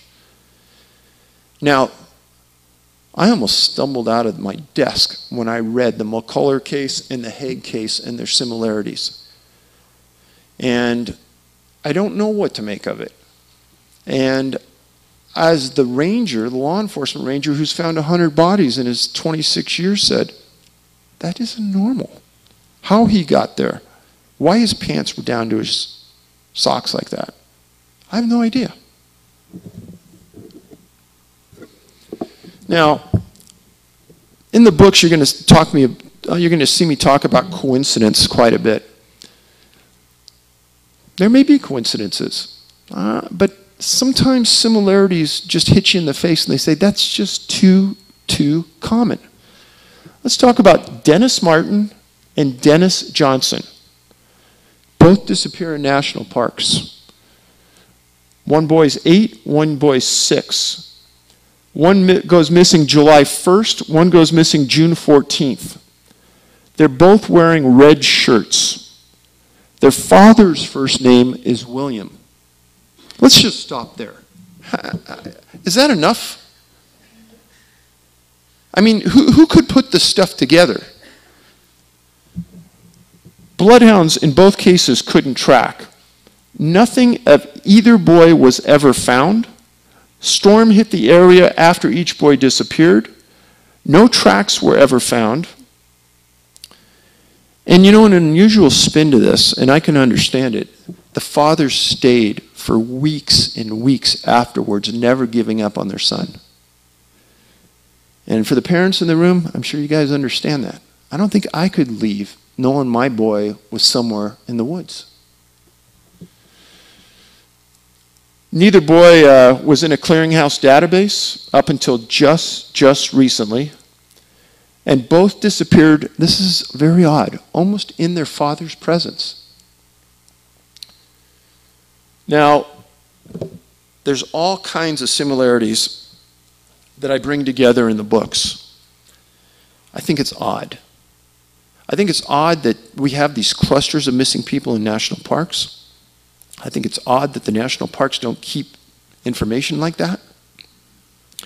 I think it's odd that there isn't a national stampede up to the front of the National Park Service by the missing persons associations demanding accountability on it. You're not going to see a lot of press about my books. But I will tell you this, that we're not done with this topic yet, and we're continuing to plod forward. Just like we found 4 more clusters, these aren't hard to find. We may be nearing an end, but it's a passionate topic, especially when you deal with kids in my book. And don't ever think, don't walk out of this room and ever believe that a child that disappears in the wild should never be found. If there's not a water source nearby, specifically. Each one of the cases we have written about, we've excluded water as the cause. So, I've used up my 2 hours. I was trying to leave about 10 minutes here for the end for questions. Yes, sir. I was thinking about these bloodhounds and more generally the canines. I'm wondering what is known about their search behavior, specifically what causes them to basically lay down and give up. What would happen if you were to do an experiment with some people, walk them along a trail, and then have, for example, a lead attached to a thing that a helicopter could just lift it out of there. So this would be a case where the trail literally disappeared because you did an experiment to make the trail disappear. Does a bloodhound in that circumstance come there and circle around and lay down? Or is there some other explanation? Is it the case what is known about getting bloodhounds to lay down? Are bloodhounds different than other dogs? Could you use a different animal, a wolf or something, that might have different tracking behavior? Are there other animals that can track? But the question is, the notion is, there's more to be known there. And just a general comment, that's my question. The general comment is that basically there's an old thing about dividing and conquering. And so the MUFON ET movement is interested in a certain class of phenomena, and the Bigfoot community's in a different one, and they apparently don't talk to each other, don't like. It's almost as if there's been some division created there, perhaps by the government, whatever. And these are another second quick comment is that, I mean, it could be ETs abducting them, it could be somebody experimenting on them with directed energy weapons or something. But there's an awful lot of interesting questions here, and so I'll let you answer the question about the bloodhounds. So, I should have clarified earlier. When I use the word bloodhound, I use that in a generic term. A few times in any of the reports, they name a species of dog that's tracking. So it could have been a German Shepherd, could have been any kind of dog. But just in generic terms, I use the word bloodhound in the books. Your point about being plucked out and helicoptered away is a great question. Now, spending 20 years in law enforcement, I worked on the SWAT team for 3 years, and we had canines and handlers assigned to our team, and we worked with them daily for 3 years. those dogs live for the search. When they come out of the car, it's like, oh my gosh, fun time at River City. They're all over it. And the same questions I asked the searchers here. And they said, we don't know. It's not in their behavior to do that. It's like all of the energy got zapped out of them. Great questions, no answers. Yes, sir. Yeah, I just wanted to focus in on your last statement about the child and the dark, shadowy kind of thing going from tree to tree. If the person was able to see in the distance with the binoculars or whatever that there was a child on this person's shoulder or whatever back, how did they, if they could see that detail, how did they describe the person that was dressed or the thing dressed in black? No, they never said that they saw a child. They said something was, it was carrying something on its shoulder. Okay, so it's still undefinable. Okay. Right. All right. Yes, ma'am. Did you ever employ some psychics that are experienced in these searches to help you? Great question. And, you know, there was a few cases where I mentioned a psychic because in the National Park Service reports, they mentioned a psychic coming forward and helping. You would not believe how lambasted I was by some people for even mentioning a psychic in those reports. And the funny thing is, I could march in here probably 400 homicide detectives, and they've used psychics, and they've assisted in finding bodies. So go ahead and laugh all you want. Somehow or another they work in certain circumstances. Yes, ma'am. I know that they found some of these children, and they couldn't remember them, or they were really little, and they really couldn't tell a very good story. Have you been able to interview some of them now that they're older, or have they been put under hypnosis to try and remember what their experience was? So have some of the missing children who are older now been put under hypnosis to realize what happened to them? Great question, and something I would relish doing.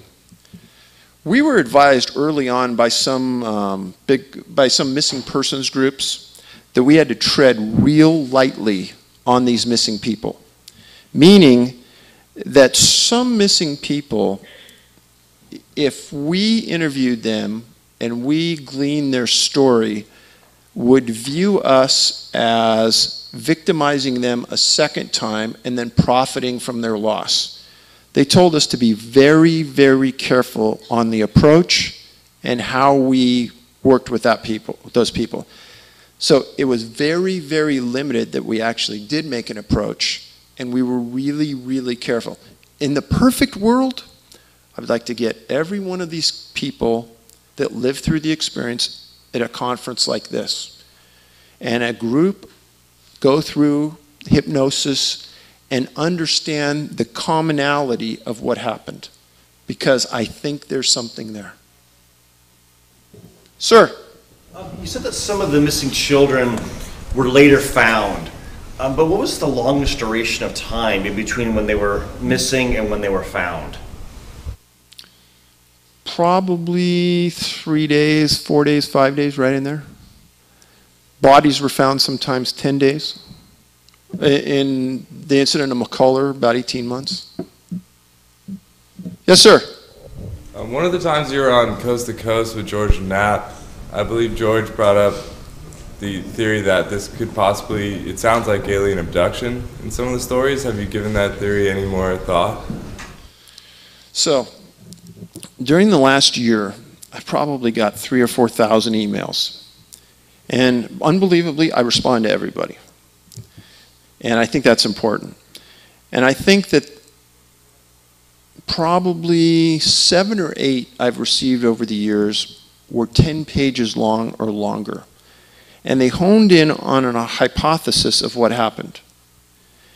And I can honestly tell you that 6 out of the 8 I would have never thought of a year ago. Yet, I couldn't exclude it 100% today. So, certain elements of this mimic other elements that we know about. So, yes and no. I mean, my eyes and my vision of what's going on has tripled in size. I hope I answered that. I don't mean to ignore it, but yes? Earlier, you said that after one of these abductions or missing persons takes place, you said that the weather changes pretty significantly. Is that 100% of the time, 90% of the time, 75% of the time? And a large percentage of the time. Yeah.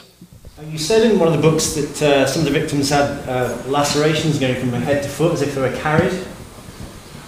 You mentioned about the dogs that they lay down. That's also mentioned in the Bigfoot book, occasion that you previously mentioned. Is there not an implication that some of these are perhaps related to Bigfoot, even though you perhaps don't want to say definitively for all of them? Talk about the scratches.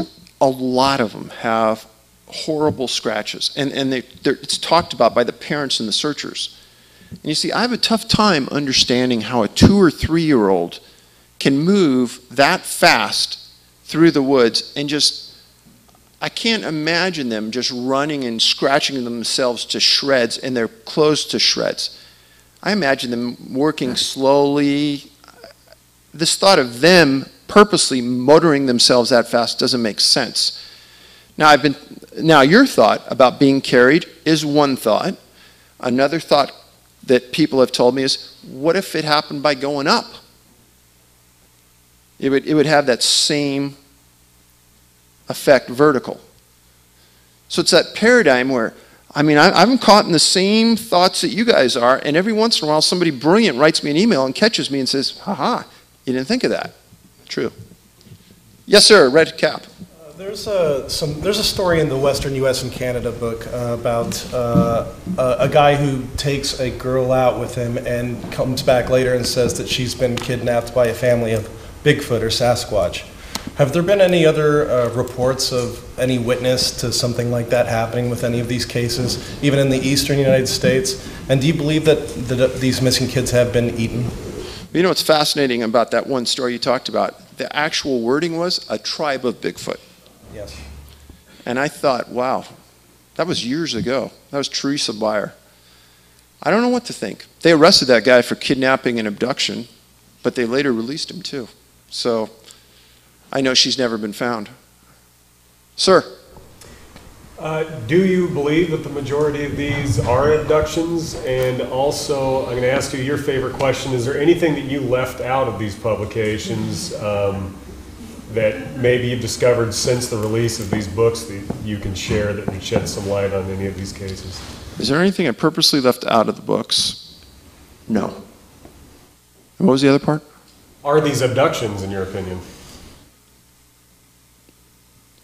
I think in many of the cases, you would be foolish not to look at that angle.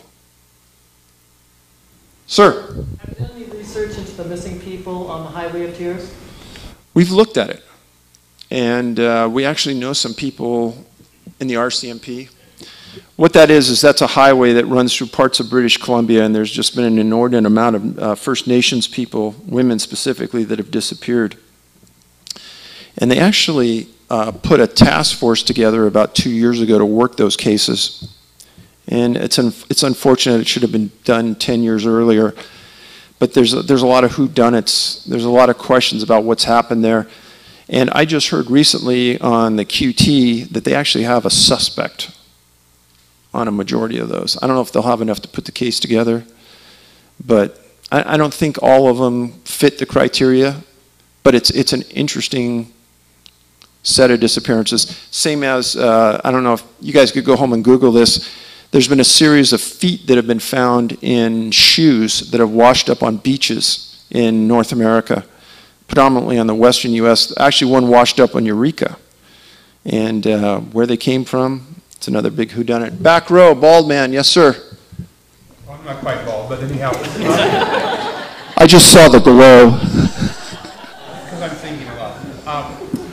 Do dogs have trouble following a live Bigfoot trail, or do they lay down and give up? I have no idea. Be interested in finding that out.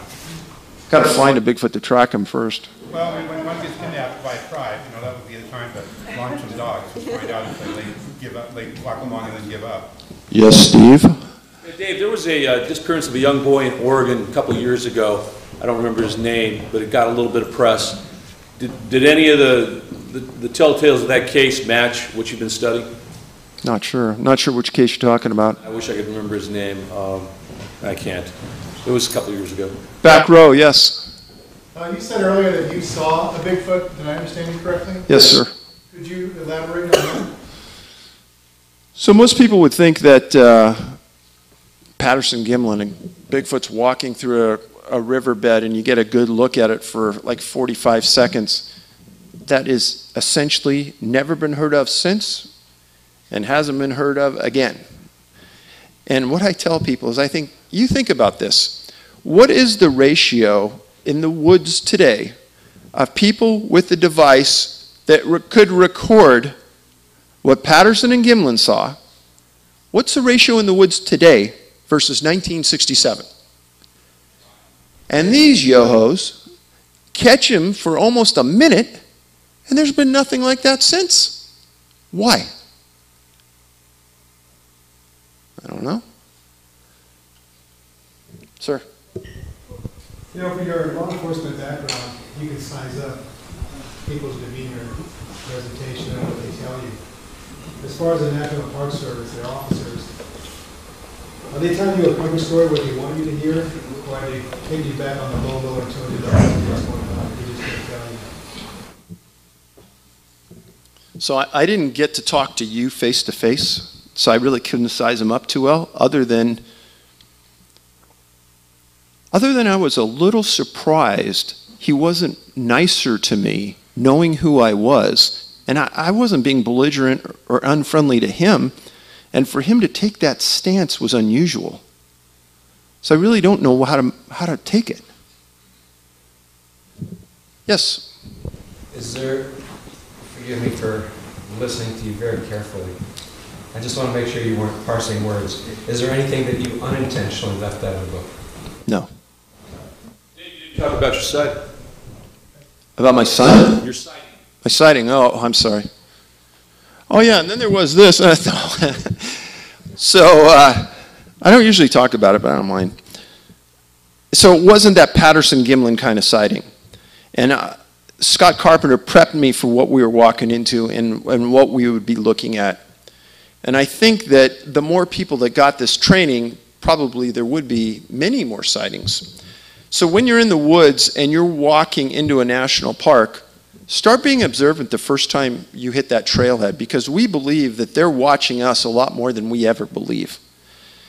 And they'll probably be laying down in bushes, and if you're not real cognizant, they're probably there. We walked in and we got into an area where Scott had maybe 12 or 14 DNA samples, and there's a giant row of bushes 15 feet in front of us. Giant, about 8-10 feet high, thick, thick, thick. And when you stand back and you look at it, you're just seeing all that. Scott goes, okay, Dave, walk up there, put your hands like you're looking through binoculars, and take that big space and focus it down so you're looking at, say, a 6-foot diameter look. Slowly work your way from right to left and tell me if you see anything. And I'm going to work my way left to right. Holy cow. I went like 4 feet. I said, Scott, I'm not going to blink. I'm not going to move. But about 8 feet over from the right hand fringe and about 3 feet off the ground, there's a face as well as me staring at me right now. And we had this staring contest until my eyes went dry. And I would move my head to the left. It would move its head to the left. I'd move my head to the right, it'd move his. And then I'd go like this, and it would go like that. A little later than me, not at the same moment. And like I said, right around the eyes, it had this whiteness that almost looked like a raccoon, but a totally human face. Hair around it. Only thing I saw was this right here. Guaranteed it was Bigfoot. Yes, sir? Two things. You carrying a gun at that point? Good point. No, I wasn't. One Okay. of the rare times. I wouldn't go into a forest now that I've heard this without one. Yeah, well, we don't either. to the Indians that you befriended, and also your person that you brought with you that was friends with them, could speak your language. How far back in Indian lore, Indian history, do these go back with them? I mean, are we talking 1,000 years, 500 years, or recent, or 100 years? Well, Tule River was 1,500 to 2,000 years. And the elders I talked to, they'd talk back 150 years. They talked about a story where they were walking down a trail along the Klamath River, and they were walking to meet friends on a Sunday, and two Bigfoot and a little tiny, like a husband and a wife and a little tiny one, were walking the other way, and they said, this has been handed down from my grandmother to me, and they'll never forget it, that draped over their shoulders, they had kelp. Now, go back and Google kelp and the type of things that are in it. There's like medicinal qualities. There's all kinds of healthy things in kelp, including salt byproducts. And I thought, nobody could ever make that up. That's like way too good. So you hear those stories going back years and years. And then you read about Lucy Thompson and her stories going back to the late 1800s. Sir. Yes. The reason why no one has found a Bigfoot body or recent evidence of one having died is they do not live in our space-time. They are prehistoric, like the Neanderthal man. When someone sees a Bigfoot, they're going through a portal like a time warp. So they're not actually in our time anymore, they're in their time.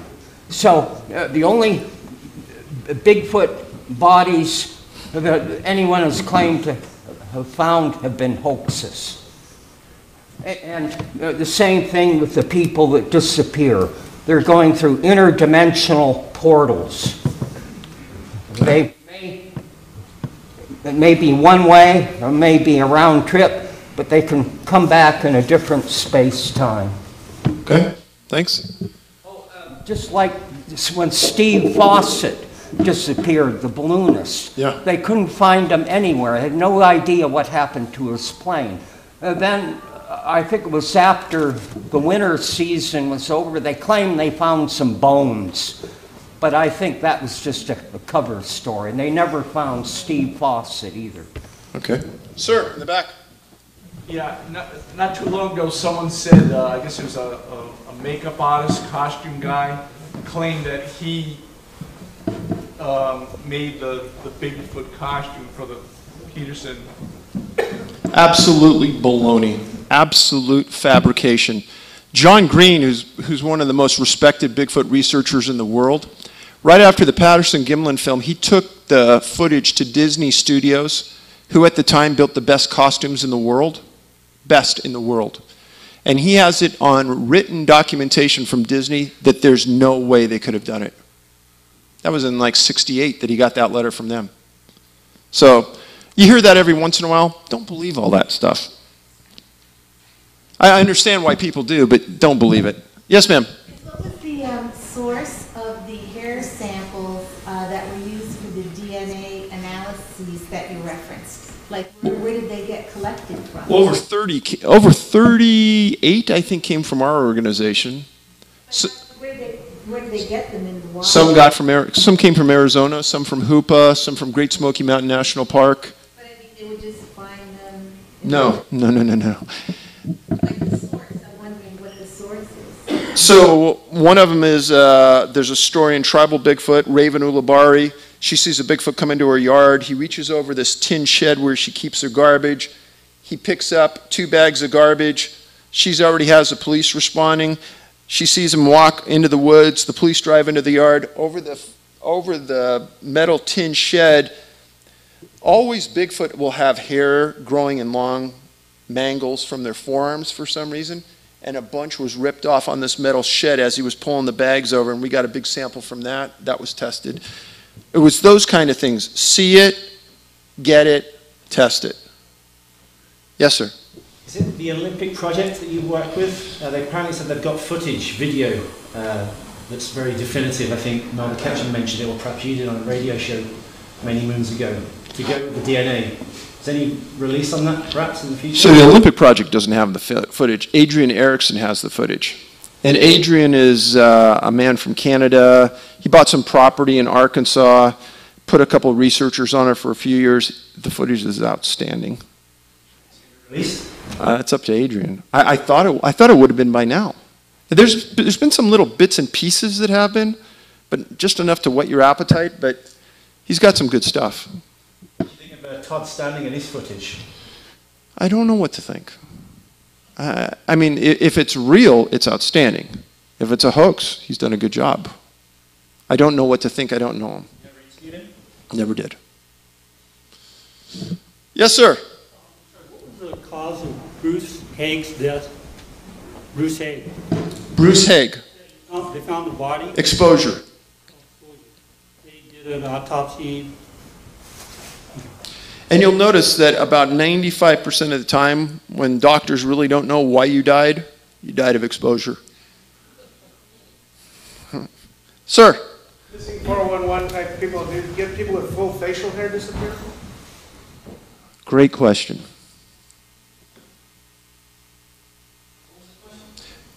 In missing 411, do people with full facial hair disappear? You know, honestly, I don't remember one. I might be wrong, but it just doesn't hit. It's a good question. Doesn't hit me. Yes, ma'am. Okay. Yeah. I think it's sir. Yeah, you talked about the coincidences in these incidences of the children, like the red shirts, the father's names were saying, other little details. And I was wondering what, in your opinion, is the significance of these coincidences, if any, and why you point them out, and why should we focus on that? And you can't draw any conclusions per se, but could you comment a little bit more on these so-called, these obvious little details that are quite remarkably coincidental? Right? It's like you've been inside my brain. I wish I knew the significance behind them. But when they strike me as odd, with my background, they've got to strike you guys as being odd. And I point them out to maybe show the obvious or exemplify the obvious. It's something here more unusual than what we think is going on. And I think there's, out of the 2,000 or 3,000 emails I've had just on those books, I've had maybe 1 or 2 negative comments. The most common comment is, Dave, you've really hit on something here. There's something here we don't understand, and the Park Service isn't telling us the truth. And I'm not saying it to sell books. I'm saying that, hey, we have 4 and 5 seasoned law enforcement guys working these cases all the time, and we're dumbfounded by what we find now. Sir. How much money, revenue is generated by visitors to national parks, and how important that is? Hundreds of millions. There's a guesstimate that $750 million a year is generated by Great Smoky Mountain National Park to the local economy. Sir, in the back, I'm sorry, go ahead. In your opinion, is that why they're withholding this information from the public, if there are these mysterious abductions going on in these parks? Well, let's think about that for a second. If the abduction scenario is truly as bothersome as it appears, then it's something that the Park Service obviously can't control. Does that make sense? If the government can't control something, what do? Exactly. Don't want to address it, don't want to talk about it, won't release it. We've heard about this before. And I'm not sure yet, and I'm not saying that yet, but it does seem to be not right. Sir, in the back. Have any of the family members who were associated with their children being abducted experienced any missing time while on those excursions? Good question. Don't know the answer to it. Yes? I was wondering more about like what you said, the powers that Bigfoot had, or those that Hoopa described them having, like the telepathic or the hypnosis powers. Like, can you go more into that? You know, it wasn't the Hoopa people specifically saying that. It was the Clallam Indians in that 1924 article.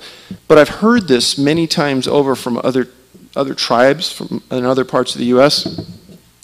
Their ability to mimic not only people and relatives, but animals in the woods. I've had some Native Americans say, you know, one minute you're looking right at them, and the next minute you look at them and they're gone. And they couldn't have moved that quick to get out of there. There's a whole series of these things that are made as claims, but it's really hard to get at the absolute truth, other than it happens too many times to ignore it.